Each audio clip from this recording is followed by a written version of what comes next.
Welcome to this week's edition of the Gridiron Report, where we talk about everything that's going on in the Gridiron 7-on-7 League. Tony, it was great to get back out there after a long hiatus, we had. 3 weeks, man. 3 weeks. Got people want to move on to something new, so we're glad that everybody got back out there, and, it's exciting. It was matchup weekend. We missed week 5 a couple weeks ago. It rained out, so we kind of came back with the same reps and the same script with the schedules, and it was top teams versus top teams, guys at the bottom trying to see who fits in, and guys in the middle trying to work their way up or drip on the way down, so.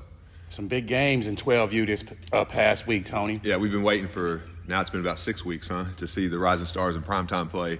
I guess some of the other games we had, though, with Team Lions, they finished 2-0 on the weekend. They're sitting there at third place, a solid third place, but everybody's wanting to see the primetime and Rising Stars. Had 2 games. We started them off first game in the morning. Rising Stars came out, had a big game, got the lead early, and ended up holding on to that one 20-13. And then Second game, primetime. Pulled that one out 22-21 in a very close game. Yeah, 22-21. You guys should have saw the highlights yesterday. A ton of highlights, a ton of big plays, just really exciting games. Yeah, exactly. It was big time. Some of the best games of the day. Yeah, for sure. So we started off with a bang with those 12 you guys. In terms of the standings, Tony, we got primetime sitting at 11-2. Yeah, sitting at the top right now, 11-2. They've lost to the Lions previously, early in the season, and then the other loss they took from the Stars the other day. Got the Rising Stars at 9-2. You got Team Lions at 7-6. Mm-hmm. And then Catholic and Goon Squad runners and the Broncos are just kind of filling it in right there. It's going to be a big deal. We got 2 weeks of league play left, and it goes into the playoffs, so a lot of things can be shook up right there. Of course, we'll see primetime and the Stars play again. Players of the week, guys. We had some guys stand out and make some big plays this week. The Nymeer Jackson from the Runners, he threw 4 touchdowns this past week. Yeah, 4 touchdowns, most thrown by any quarterback in the 12U. Came off the bench, actually, so that was good. He came in poised and helped his team. I think they went 1-1 on the weekend. Anderson Glover had 2 touchdowns for the Stars. He's our go-getter of the week. Yeah, Anderson Glover, good game. Those are big matchups. Normally we have guys catch a few more touchdowns, but we have the top 2 teams playing each other, and they play each other well, defensively.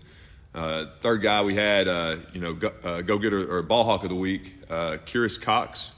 Yeah, 2 interceptions. Yeah, the only guy in 12U with 2 interceptions. For the Runners. Yeah, for the Road Runners. Great to see those guys, pick up some hardware. Yeah. They've just been in the league for a few weeks now, haven't they? Yeah, I think this is their third weekend in the league, and they're picking up a win or 2 here and there each weekend, and just getting better.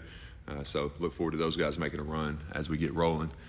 Some of the league leaders that we have going on going into week 6 right now, some of the same names starting to separate a little bit, but it's been fun to watch and got a lot of big stats. So. Brody Sparks, from the Rising Stars. He's thrown 29 touchdowns, through 5 weeks. Yeah. That's very impressive. Yeah, that's a lot of touchdowns. Colton Faust, he's thrown 27 touchdowns for prime time over the same period. Mm-hmm. And then Colton Smith, he's sitting there at third right now with 19.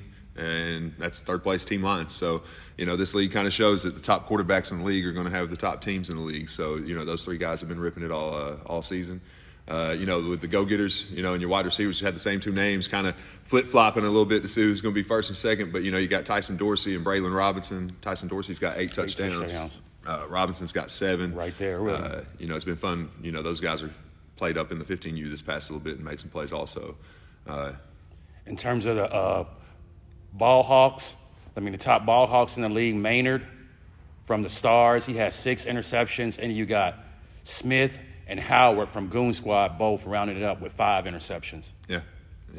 Didn't see a lot of interceptions this weekend, basically through all the age groups. So that's a good thing, right? The quarterbacks are taking care of the football and getting the teams downfield. So, 12U, big weekend. It was fun. Can't wait to get back out there and see those guys again this week. Yeah, week 6 is going to be big. All right, Tony, let's talk about the Gunslinger Challenge. Big-time atmosphere, Dallas, Texas, AT&T Stadium. Tell us about it. It's a big weekend. We had 75 quarterbacks show up from all over the country, man.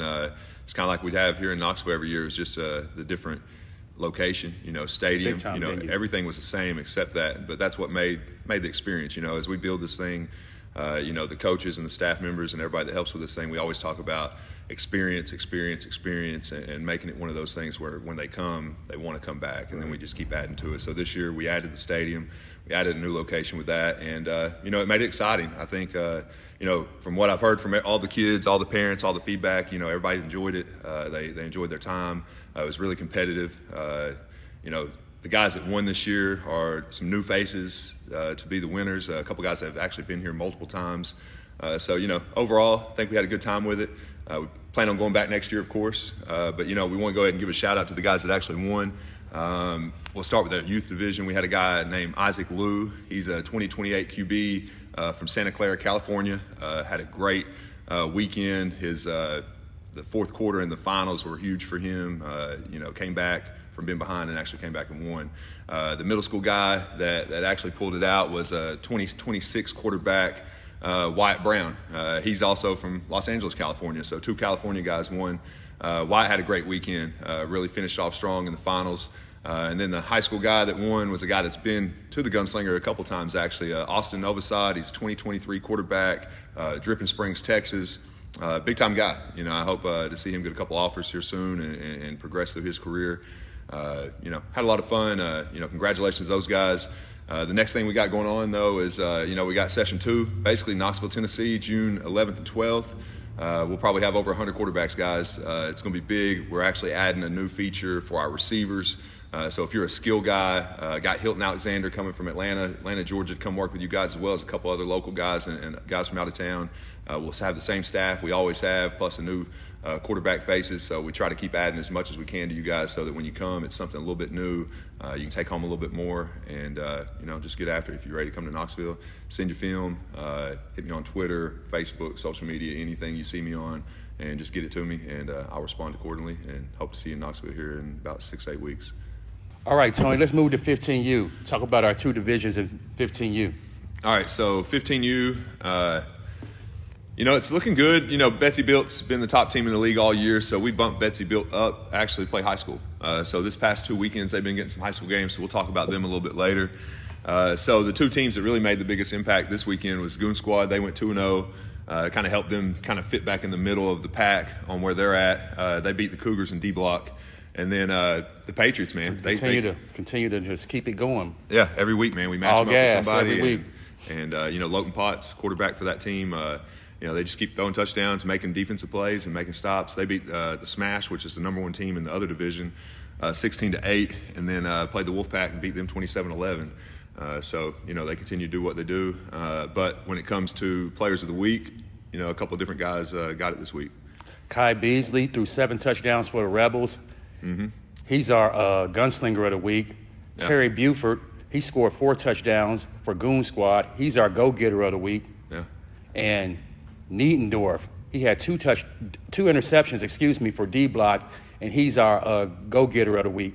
Ball hawk of the week. Ball hawk of the week. D Block, this is their first weekend in the week during the league. They played, I guess, their first couple games with us in the tournament a few weekends ago, but this was their first league play, so they finished 1-1. Good to see their guy get an award. Yeah, absolutely. First week out there. First weekend. Let's talk about the standings in both divisions. All right, so Gunslinger division, sitting at the top, of course, we got Betsy Built sitting at 11-0. The Patriots are kind of separating themselves. They're 8-3. Then, basically just right there in the mix, we got Team Gunslinger and the Cougars kind of battling for third at 6-4 and 6-7. Then we got 865 Elite and D Block that just added. We moved them into that Gunslinger division. In this other division, we have Smash, 6-4. We have Mojo, that's 5-5. We have the Wolfpack, that's 4-6, and we have Goon Squad, that's 4-6. The Rebels, 5-8, and we have the Stars, Rising Stars, when they come up and play in 15U, they're 1-5. Yeah, I think they got their first win this weekend, actually, in the 15U age division. So congratulations to those guys. It's kind of fun because we saw those guys get their first win 2 or 3 years ago, playing as like 9-year-olds in the 12U division. So always fun watching that little group. Rebels sitting at 5-8, really in the percentages. Of course, they're down in the bottom, but they're still one of the top teams. Good thing about this year, 15U, and in all divisions, really, there's good competition. Yeah, we're sitting here looking at 3, 4, 5, 7 teams that have a chance to be right there at the top. Right. So, looking forward to it. Statistically, still got some of the same big names. Yeah, for Betsy-Bill, we got Maupin. He's still leading the quarterbacks with 32 touchdowns. And that was without playing this weekend. So that's pretty impressive, getting Yeah, 15 you got stats. Smith Williams for Smash. He's thrown 24 touchdowns. Hensley from the Cougars has thrown 24 touchdowns. And Kai Beasley from the Rebels has thrown 23 touchdowns. Yeah, so pretty close little deal right there. Second, third, and fourth, is within one touchdown. The receivers, basically all these guys are like this. So we got Jeriah Griffin, you got Torrey Beaufort, and Baird from the Cougars. Griffin and Beaufort have 12 each. Baird just moved his way up. I think he had 3 or 4 touchdowns this weekend. Touchdowns. So now he's got 10. So that's Betsy, Goon Squad, and Cougars, 3 teams represented there. And then there's only one guy to talk about on defense, Nathaniel Thomas. Top every ball week. hawk. Man, dude's got a pick every week. I'd get out there and probably throw a pick at him. But he's got 8 interceptions with the Rebels. And then everybody else is where everybody else is, right behind him. Great week in 15U. Yeah, absolutely. All right, Tony, let's talk about our high school division. A couple of teams stood out this past weekend. Yeah, it's really a lot of the same teams that continue to do it. We got a pretty good sized league this year in the high school division. So we finally got it where everybody's played everybody once. A couple teams have played everybody twice. So the teams that kind of put it all together this weekend, Wolfpack, coming from Chattanooga, they went 2-1. They actually beat Gibbs and East Tennessee Drip, 2 of the top teams in our league, and they lost to the Admirals, which we'll talk about here in a few minutes. The other team that really did really well, that actually won our tournament a few weeks back, Legacy Elite, they finished 2-0. They beat TNGS and ETN Brigade this past weekend. Then, the Cougars, continue to be a team that, each and every year come in and do pretty well. They're 2-0 right now. They beat Venom in a 21-20 shootout, and they beat the Dragons this past weekend. Also, the Admirals, which are the team that seems to be, last year we talked about them at the beginning of the season in the 15U age group. They were the team to beat, and they moved up to the high school division and came back at it. And they missed the tournament this past weekend. So they came into this weekend, beat Team Venom and the Wolfpack, finished 2-0 again. They're sitting right there on top of everything. Let's talk a little bit about Betsy. Yeah, probably the surprise of the weekend, I guess, for most people, but not them, I suppose. Betsy Built came in, and last week they played 1 high school game, I believe, but this week we put them in 2 high school games. They finished 2-0. So right now they're sitting as the only undefeated team in the league. 13-0. 13-0, 2-0 in the high school division, 11-0 in the 15U division. So we'll continue to try to give them a challenge and see what they can do this upcoming weekend. Let's talk about the guys who stood out this past weekend in the high school division, Tony. At quarterback, you got Isaiah Hall from Venom. He threw 6 touchdowns. Yeah. He's our gunslinger of the week. Yeah. You got Blake Overton, who caught 3 touchdowns from Venom as well.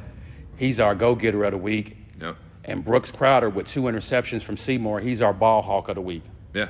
A lot of good athletes, good players this week. A lot of plays made. Team Venom seems to be one of those teams that's kind of turned it around a little bit and just kind of putting the gas on it. But Seymour, it's good to see those guys, at least get a guy that made a couple plays, 2 interceptions, the only guy in the league that had 2 interceptions. And we continue to say it, this week, the quarterbacks just took care of the ball a lot better this weekend, man. And so continue to look forward. We got 2 more weekends for those guys. Next thing we got the standings, Tony. Let's talk about the standings in both divisions. The standings are starting to shake out pretty well. Go ahead. Yeah, you got the Admirals at 8-2. You got Venom at 8-6. Mm-hmm. You got Team Lions at 7-4. You got Drip at 5-5. You got the Wolfpack at 3-2. You got TNGS at 4-9. Gym City at 4-7, and Seymour at 1-12. Yeah, absolutely. Lions. It's kind of cool to see them sitting there at third because they got the 12U group that's sitting at third also. So they got, a program that's, got 2 quality teams. Admirals sitting right there at the top. Venom, we're going to see those guys play again here soon, probably next week. But in the Gridiron division, it's kind of held its own, kind of the same top teams in there. We got the Wolfpack sitting at 6-2. We got Cougars and Legacy Elite both sitting there at 9-4, but the Cougars have the heads up. They've actually played twice, and the Cougars have won both games.